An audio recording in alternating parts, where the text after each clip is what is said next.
കഴിഞ്ഞ കാലങ്ങളിൽ നിന്നെല്ലാം വളരെ വ്യത്യസ്തമായ ഒരു സാഹചര്യത്തിലാണ് ഇന്ന് രാത്രി നാം കൂടി വന്നിരിക്കുന്നത്. ഇതുപോലെ അനിശ്ചിതത്വം നിറഞ്ഞ ഒരു പുതുവർഷ വരവേൽപ്പ് നമ്മുടെ ആരുടെയും ജീവിതത്തിൽ ഇതിനു മുൻപ് ഉണ്ടായിട്ടില്ല. എന്താണ് സംഭവിക്കാൻ പോകുന്നത് എന്നുള്ളതിനെ കുറിച്ച് യാതൊരു ധാരണയും ഇല്ലാത്ത നിലയിലുള്ള ഒരു രംഗത്താണ് നാം എല്ലാവരും നിൽക്കുന്നത്. കഴിഞ്ഞ ആണ്ടറുതി യോഗത്തിൽ നാം പങ്കെടുത്തപ്പോൾ ഇങ്ങനെയൊരു വർഷമാണ് നമ്മെ കാത്തിരിക്കുന്നത് എന്നുള്ളത് നമുക്ക് ആർക്കും അറിഞ്ഞുകൂടായിരുന്നു.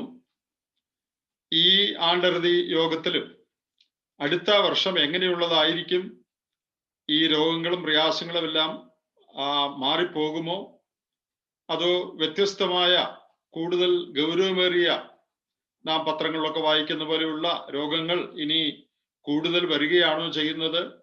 ഇതൊന്നും നമുക്ക് അറിഞ്ഞുകൂടാ.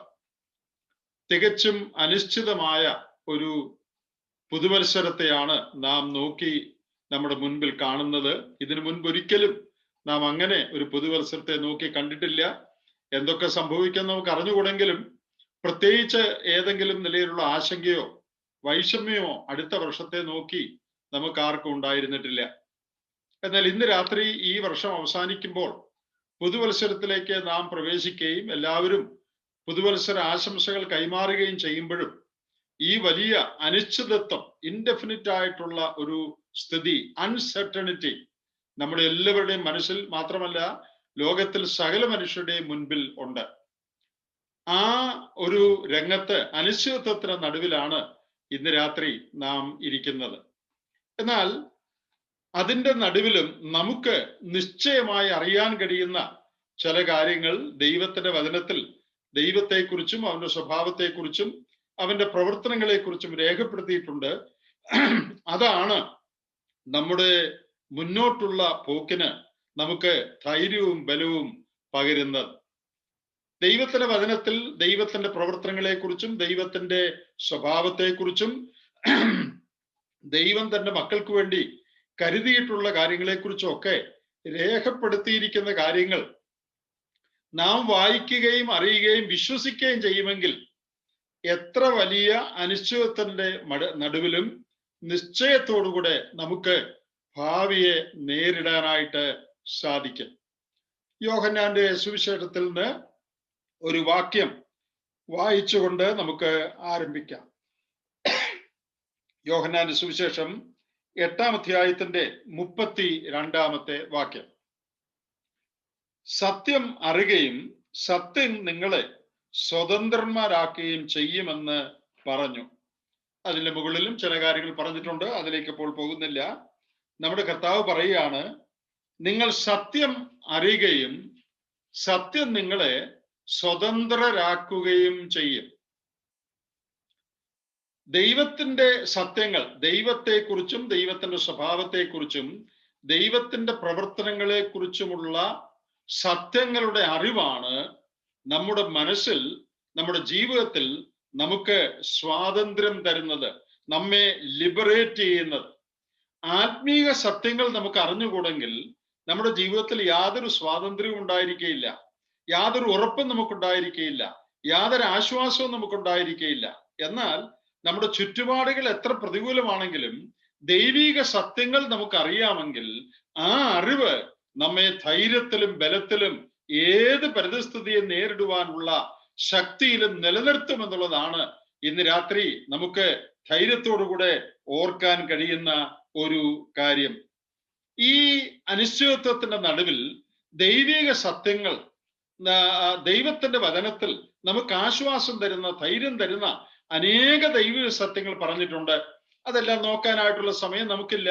അതിൽ 2-3 കാര്യങ്ങൾ ഇന്ന് രാത്രി നിങ്ങളെ ഒന്ന് ഓർപ്പിക്കാനായിട്ട് ഞാൻ പ്രത്യേകം ആഗ്രഹിക്കുക.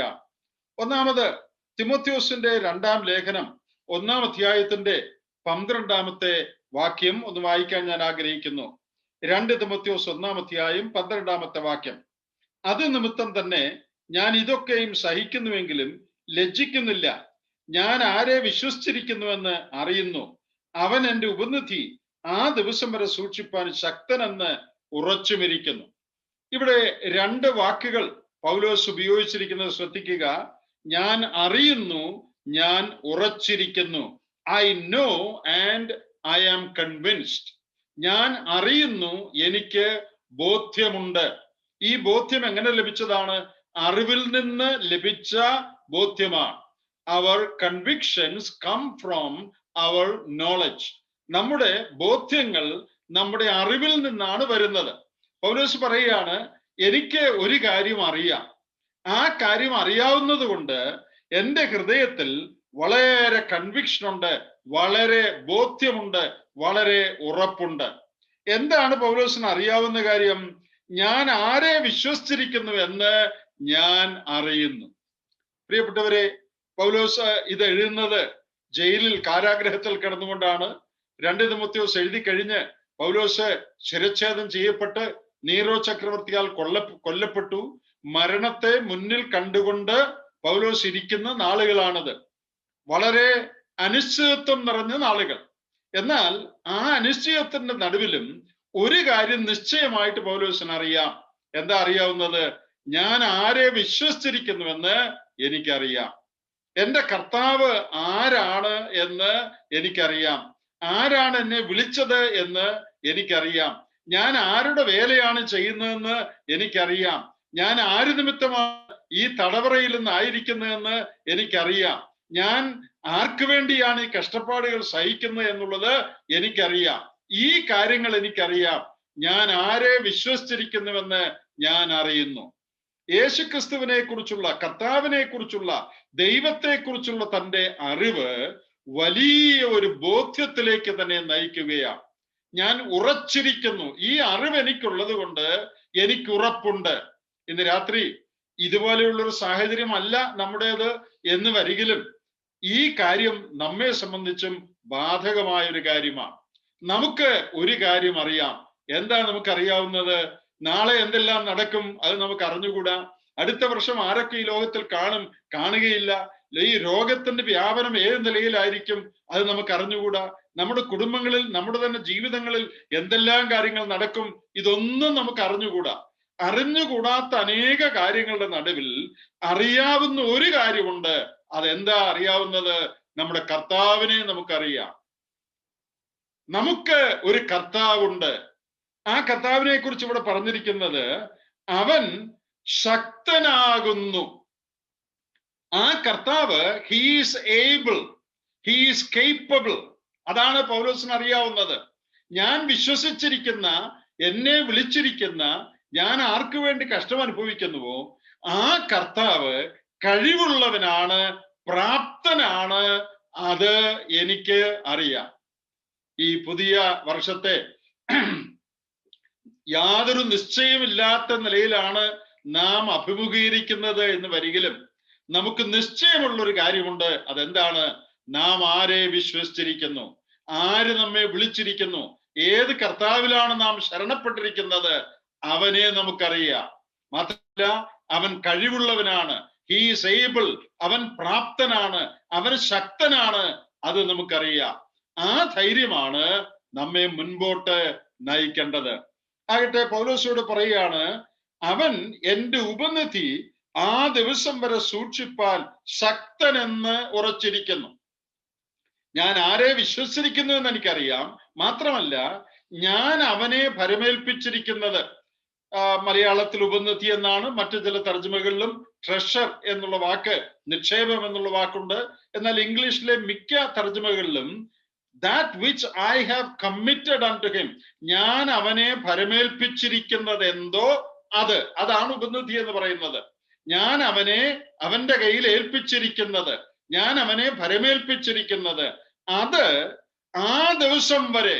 ആ ദിവസം എന്ന് പറയുന്നത് ക്രിസ്തുവിന്റെ ന്യായാസനത്തെ ഉദ്ദേശിച്ചാണ് എന്നാണ് നാം മനസ്സിലാക്കേണ്ടത്. നമ്മുടെ ഈ ലോക ജീവിതമൊക്കെ അവസാനിച്ച് കാര്യങ്ങളെല്ലാം തീർന്ന് ദൈവസന്നിധിയിൽ നാം ചെന്നെത്തുന്ന ആ ദിവസം, നമ്മുടെ ജീവിതങ്ങൾ ശോധന ചെയ്യപ്പെടുകയും പരിശോധിക്കപ്പെടുകയും നമുക്ക് പ്രതിഫലം ലഭിക്കുകയും ചെയ്യുന്ന ഭാവിയിലുള്ള ആ ദിവസം വരെ ഞാൻ അവനെ ഏൽപ്പിച്ചിരിക്കുന്നത് സൂക്ഷിപ്പാൻ അവൻ ശക്തൻ. എന്താണ് ഈ ഉപനിധി? എന്താണ് ഞാൻ അവനെ ഏൽപ്പിച്ചിരിക്കുന്നത് എന്നുള്ളത് ഖണ്ഡിതമായിട്ട് പറയാൻ പ്രയാസമാണ്. നിങ്ങൾ ഈ ഭാഗം പഠിച്ചാൽ അനേക ഭക്തന്മാരായ ആളുകൾ അനേക അഭിപ്രായങ്ങൾ ഇതിനെക്കുറിച്ച് പറഞ്ഞിട്ടുണ്ട്. ഇന്നതാണ് ഉദ്ദേശിച്ചിരിക്കുന്നതെന്ന് വ്യക്തമായിട്ട് ഒരു കാര്യത്തെ ചൊല്ലി നമുക്ക് പറയാൻ സാധിക്കാത്തൊരു നിലയാണ് ഈ വാക്യത്തെ സംബന്ധിച്ചുള്ളത്.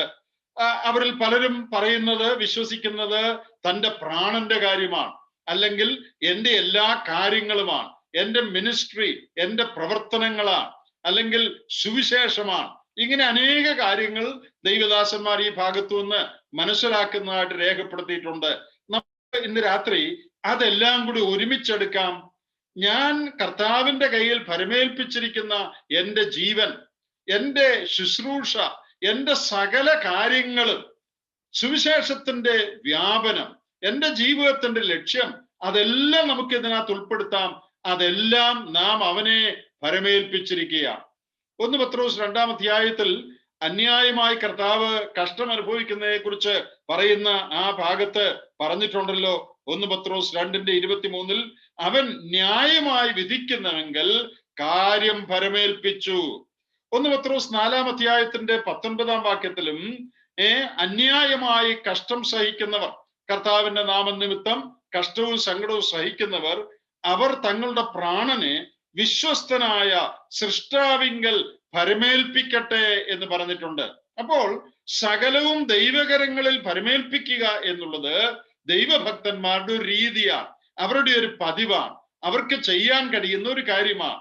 ഇവിടെ പൗലോസ് ഇത് എഴുതിയപ്പോൾ എന്താണ് ആ ഉപനിധി ഞാൻ അവന്റെ പക്കൽ ഏൽപ്പിച്ചിരിക്കുന്നത് എന്നുള്ളത് എന്ത് ഉദ്ദേശിച്ചാണ് പറഞ്ഞതെന്ന് അതിൽ കൃത്യമായിട്ട് നമുക്ക് പറയാൻ സാധിക്കുന്നില്ലെങ്കിലും ഈ എല്ലാ കാര്യങ്ങളും കൂടെ ചേർത്ത് നമുക്കതിൽ കാണാനായിട്ട് കഴിയും.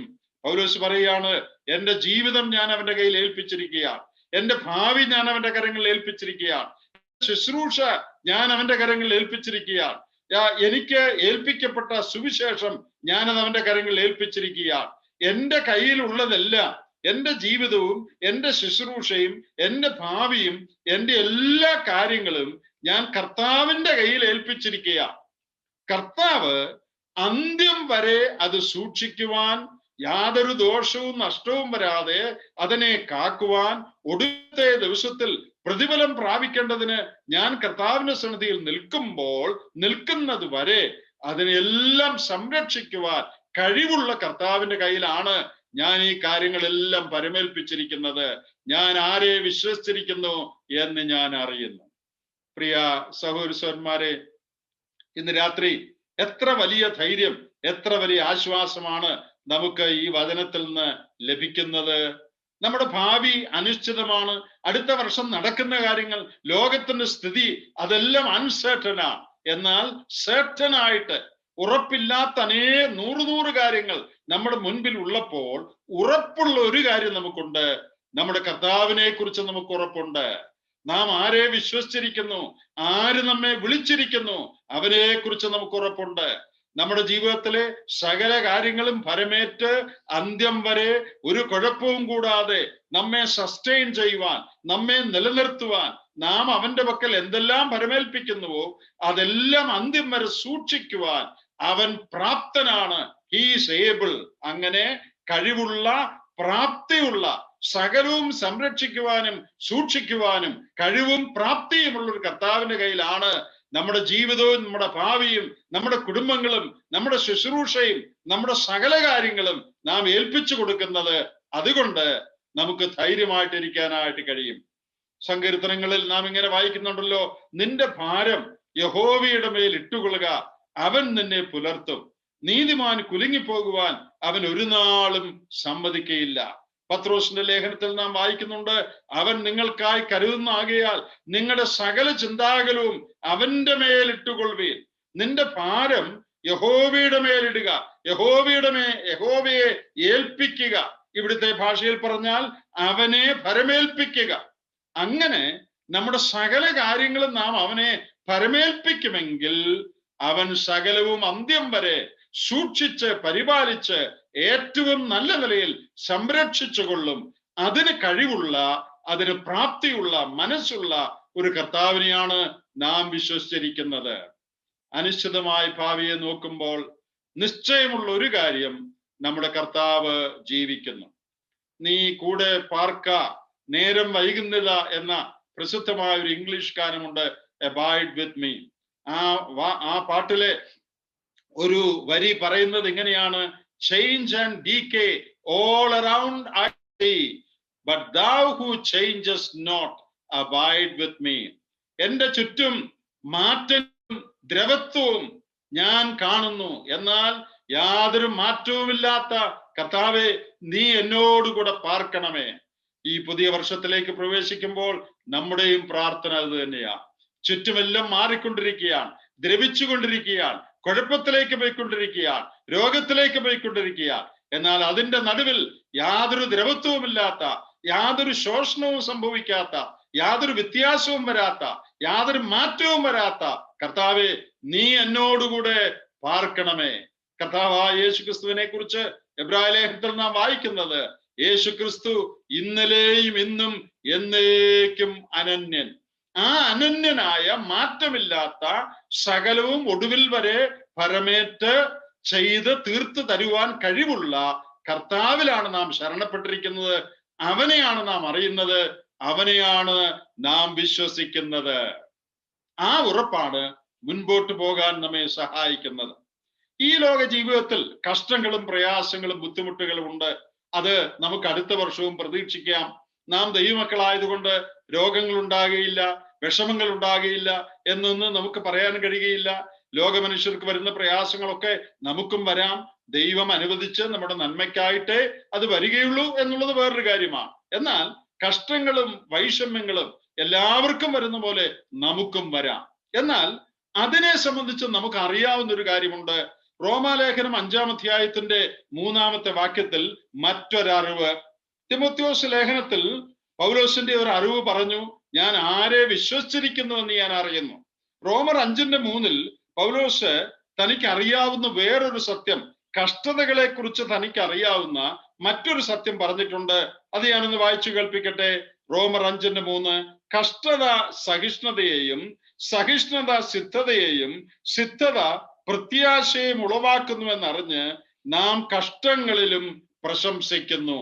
ഇവിടെ കഷ്ടത എന്ന് ഉപയോഗിച്ചിരിക്കുന്ന വാക്ക് സമ്മർദ്ദം എന്നുള്ള വാക്കാണ്, പ്രഷർ എന്നുള്ള വാക്കാണ്. എല്ലാ വശങ്ങളിൽ നിന്നുമുള്ള പ്രഷേഴ്സ്, പല തരത്തിലുള്ള സമ്മർദ്ദങ്ങൾ, അത് നമുക്ക് ഈ ലോക ജീവിതത്തിലുണ്ട്.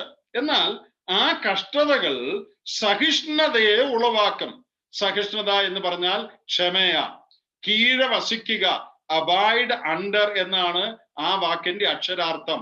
അപ്പോൾ നമ്മുടെ ജീവിതത്തിൽ വരുന്ന കഷ്ടതകൾ, pressures, will give us an experience of abiding under the hand of God. നമ്മുടെ ജീവിതത്തിൽ ചുറ്റുപാടുകളിൽ നിന്നും വരുന്ന സമ്മർദ്ദങ്ങൾ, കഷ്ടതകൾ കർത്താവിന്റെ ബലമുള്ള കൈക്കീഴ് ക്ഷമയോടെ കാത്തിരിക്കുന്ന ഒരനുഭവം നമുക്ക് തരും. അവന്റെ കൈക്കീഴ് അമർന്നിരിക്കുന്ന അനുഭവം നമ്മിൽ ഉളവാക്കും. അങ്ങനെ നാം അവന്റെ കൈക്കീഴ് അമർന്നിരുന്നാൽ ആ സഹിഷ്ണുത സിദ്ധതയെ ഉളവാക്കും. സിദ്ധത എന്ന് പറഞ്ഞാൽ തെളിഞ്ഞ സ്വഭാവം എന്നാണ് അർത്ഥം. പ്രൂവൺ ക്യാരക്ടർ, തെളിഞ്ഞ സ്വഭാവം. അത് നമ്മുടെ ഉള്ളിൽ തെളിഞ്ഞ സ്വഭാവത്തെ ഉളവാക്കും. ആ തെളിഞ്ഞ സ്വഭാവം നമ്മുടെ ഉള്ളിൽ ഉണ്ടാകുമ്പോൾ നമുക്ക് പ്രത്യാശ ലഭിക്കും. പ്രത്യാശ എന്നുള്ളത് ഭാവിയെ കുറിച്ചുള്ള ആശയാകാം, നമ്മുടെ കോൺഫിഡൻസുമാകാം, നമുക്ക് ധൈര്യവുമാകാം. ഇവിടെ ശ്രദ്ധിക്കേണ്ട ഒരു വാക്ക്, എന്ന് അറിഞ്ഞ് നാം കഷ്ടങ്ങളിലും പ്രശംസിക്കുന്നു. അതുകൊണ്ടാണ് ഞാൻ ഈ വാക്യം വായിച്ചത്, എന്ന് അറിഞ്ഞ്. ഇതറിയാമെങ്കിലേ കഷ്ടങ്ങളിൽ പ്രശംസിക്കാൻ സാധിക്കുകയുള്ളൂ. ഇതറിഞ്ഞുകൂടെങ്കിൽ കഷ്ടങ്ങളിൽ പ്രശംസിക്കാൻ സാധിക്കുകയില്ല. എന്താണ് ദൈവമക്കൾക്ക് അറിയാവുന്നത്? ഈ ലോക ജീവിതത്തിൽ കഷ്ടങ്ങളുണ്ട്. ആ കഷ്ടങ്ങൾ ദൈവത്തിന്റെ ബലമുള്ള കൈക്കീഴ് താണിരിക്കുന്ന അനുഭവത്തെ, ക്ഷമയെ നമ്മിൽ ഉളവാക്കുന്നു. അങ്ങനെ ക്ഷമയോടുകൂടെ ദൈവസന്നിധിയിൽ നാം കാത്തിരിക്കുമ്പോൾ നമ്മുടെ സ്വഭാവ സംസ്കരണം നടക്കുന്നു. തെളിഞ്ഞ സ്വഭാവം അല്ലെങ്കിൽ ക്രൈസ്റ്റ് ലൈക്ക്നെസ്, ക്രിസ്തുവിന്റെ സ്വഭാവത്തിന് അനുരൂപമായ സ്വഭാവം നമ്മിൽ ഉളവാകുന്നു. അത് ഭാവിയെ സംബന്ധിച്ച് വലിയ പ്രത്യാശയും കോൺഫിഡൻസും നമ്മുടെ ഇടയിൽ നൽകുന്നു. ഇത് അറിഞ്ഞ് നാം കഷ്ടങ്ങളിൽ പ്രശംസിക്കുന്നു. അപ്പോൾ ആരാണ് നമ്മുടെ ഭാവി പിടിച്ചിരിക്കുന്നത്? അത് നമുക്കറിയാം. അത് മാത്രമല്ല, നമ്മുടെ ഈ ലോക ജീവിതത്തിൽ കഷ്ടങ്ങളും വൈഷമ്യങ്ങളും ഉണ്ടാകുമ്പോൾ അതിൽ ദൈവം ഒരു നന്മ കണ്ടിട്ടുണ്ട്. നമ്മുടെ സ്വഭാവത്തിന്റെ രൂപീകരണം, കർത്താവിന്റെ സ്വഭാവം പോലെ നമ്മുടെ സ്വഭാവം ആയിത്തീരുവാനുള്ള സാധ്യത, അതിനായിട്ടാണ് ഈ കഷ്ടങ്ങൾ കർത്താവ് അനുവദിക്കുന്നത്. അത് അറിഞ്ഞാൽ കഷ്ടങ്ങളിൽ നമുക്ക് പ്രശംസിക്കാനായിട്ട് സാധിക്കും. നോക്കുക, നമുക്ക് അറിഞ്ഞുകൂടാത്ത അനേക കാര്യങ്ങളുടെ നടുവിൽ നമുക്കറിയാവുന്ന ചില കാര്യങ്ങൾ, കർത്താവിനെ നമുക്കറിയാം, അവന്റെ കഴിവ് നമുക്കറിയാം. നമ്മുടെ ഈ ലോക ജീവിതത്തിൽ അവൻ അനുഭവിക്കുന്ന കഷ്ടങ്ങൾ നമ്മുടെ നന്മയ്ക്കായിട്ട്, നമ്മുടെ സ്വഭാവ രൂപീകരണത്തിനായിട്ട്, നമ്മെ കർത്താവിനെ പോലെ ആക്കുന്നതിന് വേണ്ടിയാണ് എന്നും നമുക്ക് അറിയാം. ഇതെല്ലാം കൂടെ ചേർത്ത് റോമാലേഖനം 8-ാം അധ്യായത്തിന്റെ 28-ാമത്തെ വാക്യം എന്താ പറയുന്നത് ശ്രദ്ധിക്കുക. നാം ആ വാക്യം നമുക്ക് എല്ലാവർക്കും അറിയാം.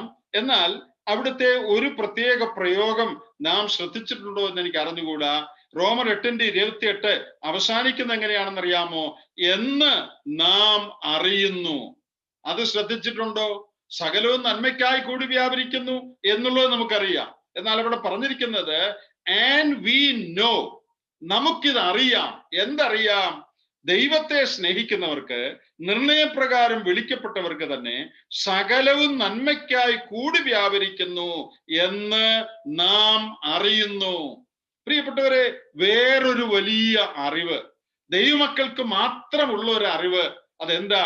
ജീവിതത്തിൽ എന്ത് സംഭവിച്ചാലും തന്നെ സ്നേഹിക്കുന്നവർക്ക്, നിർണയപ്രകാരം വിളിക്കപ്പെട്ടവർക്ക്, അത് നമ്മെ സംബന്ധിച്ച്, ദൈവമക്കളെ സംബന്ധിച്ചാണ് പറഞ്ഞിരിക്കുന്നത്, സകലവും നന്മയ്ക്കായി കൂടി വ്യാപരിക്കുന്നു. എന്താണ് ആ നന്മ എന്ന് അതിന്റെ അടുത്ത വാക്യത്തിൽ പറഞ്ഞിട്ടുണ്ട്. തന്റെ പുത്രന്റെ സ്വരൂപത്തോട് അനുരൂപരാവുക, അതാണ് നന്മ എന്ന് പറയുന്നത്. അപ്പോൾ മുമ്പേ നാം പറഞ്ഞതുപോലെ നമ്മുടെ സ്വഭാവത്തിന് രൂപാന്തരമുണ്ടായി കർത്താവിനെ പോലെ കൂടുതൽ നാം ആയിത്തീരുന്ന യേശുക്രിസ്തുവിന്റെ സ്വഭാവത്തോട് അനുരൂപമായ സ്വഭാവത്തിന്റെ ഉടമകളായി നാം തീരുക എന്നുള്ള ആ ലക്ഷ്യത്തിന് വേണ്ടിയാണ് നമ്മുടെ ജീവിതത്തിൽ കഷ്ടതകളും വൈഷമ്യങ്ങളും പ്രയാസങ്ങളും കർത്താവ് അനുവദിക്കുന്നത്. ഇത് നമുക്ക് അറിയാം. And we know this. നോക്കുക, എന്തെല്ലാം കാര്യങ്ങൾ നമുക്കറിയാം. അനേക കാര്യങ്ങൾ അറിയാം. എന്നാൽ 3 കാര്യങ്ങൾ നാം പറഞ്ഞു. ഞാൻ ആരെ വിശ്വസിച്ചിരിക്കുന്നു അതെനിക്കറിയാം. ഞാൻ അവന്റെ പക്കൽ എന്തെല്ലാം പരമേൽപ്പിച്ചിട്ടുണ്ടോ, എന്റെ ഭാവി, എന്റെ ഡെസ്റ്റിനി, എന്റെ ജീവിതം, എന്റെ കുടുംബം, എന്റെ സകല കാര്യങ്ങളും അവനെ ഏൽപ്പിച്ചിരിക്കുന്നത് സൂക്ഷിപ്പാൻ അവൻ ശക്തനാണെന്ന് എനിക്കറിയാം. അത് മാത്രമല്ല, ഈ ലോക ജീവിതത്തിൽ കഷ്ടങ്ങളും വൈഷമ്യങ്ങളും ഒക്കെ പ്രഷേഴ്സ് നമുക്ക് വന്നാലും നമ്മുടെ സ്വഭാവ രൂപീകരണത്തിനായിട്ടാണ് അത് എന്നറിഞ്ഞ് നമുക്ക് ആ കഷ്ടങ്ങളിൽ സന്തോഷിക്കാനായിട്ട് സാധിക്കും. തീർന്നില്ല, തന്നെ സ്നേഹിക്കുന്നവർക്ക്, നിർണയപ്രകാരം വിളിക്കപ്പെട്ടവർക്ക് സകലവും നന്മയ്ക്കായി ദൈവം കൂടി വ്യാപരിപ്പിക്കും. മറ്റൊരു വേർഷനിൽ അങ്ങനെയാണ് പറയുന്നത്. നമ്മുടെ മലയാളത്തിൽ കൂടി വ്യാപരിക്കുന്നു എന്നേ ഉള്ളൂ. മറ്റു ചില തർജ്ജമകളിൽ ദൈവം അത് കൂടി വ്യാപരിപ്പിക്കുന്നുവെന്ന. നമുക്ക് സംഭവിക്കുന്ന കാര്യങ്ങൾ, രോഗമോ വൈഷമ്യമോ പ്രയാസമോ, അതൊക്കെ അതിൽ തന്നെ നല്ലതല്ല എന്ന് ഇരുന്നാലും തോന്നിയാലും ദൈവം അതിനെയെല്ലാം നമ്മുടെ നന്മയ്ക്കായിട്ട് കൂടി വ്യാപരിപ്പിക്കും. നമ്മുടെ ആത്മീക നന്മയ്ക്ക് വേണ്ടി, തന്നോട് കൂടുതൽ അടുപ്പിക്കുന്നതിന് വേണ്ടി, നമ്മുടെ സ്വഭാവത്തിലെ കളങ്കങ്ങളെല്ലാം മാറി, കറയും ചുളുക്കവും അശുദ്ധിയും ഒക്കെ മാറി തന്റെ പുത്രന്റെ സ്വഭാവത്തോട് കൂടുതൽ അനുരൂപപ്പെട്ട സ്വഭാവം നമുക്ക് നൽകേണ്ടതിനായിട്ട് സകലവും നമ്മുടെ നന്മയ്ക്കായിട്ട് ദൈവം അത് കൂടി വ്യാപരിപ്പിക്കും എന്ന് നാം അറിയുന്നു. ഇന്ന് രാത്രി ഈ പുതിയ വർഷത്തിലേക്ക് ദൈവം അനുവദിച്ചാൽ നാം പ്രവേശിക്കുമ്പോൾ നമുക്ക് അറിഞ്ഞുകൂടാത്ത അനേക കാര്യങ്ങളിലേക്ക് നാം കാലെടുത്ത് വെക്കുകയാണ്. അനിശ്ചിതത്വത്തിലേക്ക് കാലെടുത്ത് വെക്കുകയാണ്. എന്നാൽ അതിന്റെ നടുവിൽ നിശ്ചയമായ ചില കാര്യങ്ങൾ നമുക്കുണ്ട്. നാം ആരെ വിശ്വസിച്ചു എന്ന് നമുക്കറിയാം. അവൻ അന്ത്യം വരെ അതെല്ലാം സൂക്ഷിപ്പാൻ പ്രാപ്തനെന്ന് നമുക്കറിയാം. നമ്മുടെ കഷ്ടതകൾ നമ്മുടെ സ്വഭാവ രൂപീകരണത്തിനായിട്ടാണ് എന്ന് നമുക്കറിയാം. മാത്രമല്ല, നമ്മുടെ ജീവിതത്തിൽ സംഭവിക്കുന്ന സകല കാര്യങ്ങളും നമ്മുടെ നന്മയ്ക്കായിട്ട്, തന്റെ പുത്രനെ പോലെ നമ്മെ ആക്കി തീർക്കുന്നതിനായിട്ട് കർത്താവ് ക്രമീകരിക്കുന്നു. അവൻ അതിനെല്ലാം നിയന്ത്രിക്കുന്നു എന്ന് നമുക്കറിയാം എന്ന് നാം അറിയുന്നു. And we know. പ്രിയ സഹോദരന്മാരെ, ഈ അറിവ് നമ്മുടെ ഉള്ളിൽ ധൈര്യം പകരട്ടെ. അറിഞ്ഞുകൂടാത്ത ഒത്തിരി കാര്യമുണ്ട്. എന്നാൽ അവനെ നമുക്കറിയാം. അവൻ നമ്മുടെ ജീവിതത്തിൽ വൈഷമ്യങ്ങൾ അനുവദിക്കുന്നത് എന്തിനാണെന്ന് നമുക്കറിയാം. നമ്മുടെ നന്മയാണ് അവന്റെ ആത്യന്തിക ലക്ഷ്യം എന്നും നമുക്കറിയാം. ഈ അറിവ് നമുക്കുള്ളത് കൊണ്ട് ആ അറിവോടുകൂടെ ധൈര്യത്തോടുകൂടെ നമുക്ക് പുതിയ വർഷത്തിലേക്ക് പ്രവേശിക്കാം. ദൈവത്തിന്റെ ആത്മാവ് ഈ ചിന്തകളാൽ നമ്മുടെ ഹൃദയത്തിൽ ആശ്വാസവും ധൈര്യവും നമുക്ക് നൽകട്ടെ. നമ്മെ അന്ത്യം വരെ സൂക്ഷിപ്പാൻ പ്രാപ്തനായ കർത്താവിന്റെ കരങ്ങളിലേക്ക് നമ്മെ തന്നെ ഏൽപ്പിച്ചു കൊടുക്കാം. അവന്റെ വിലയേറിയ നാമം വാഴ്ത്തപ്പെടുമാറാകട്ടെ.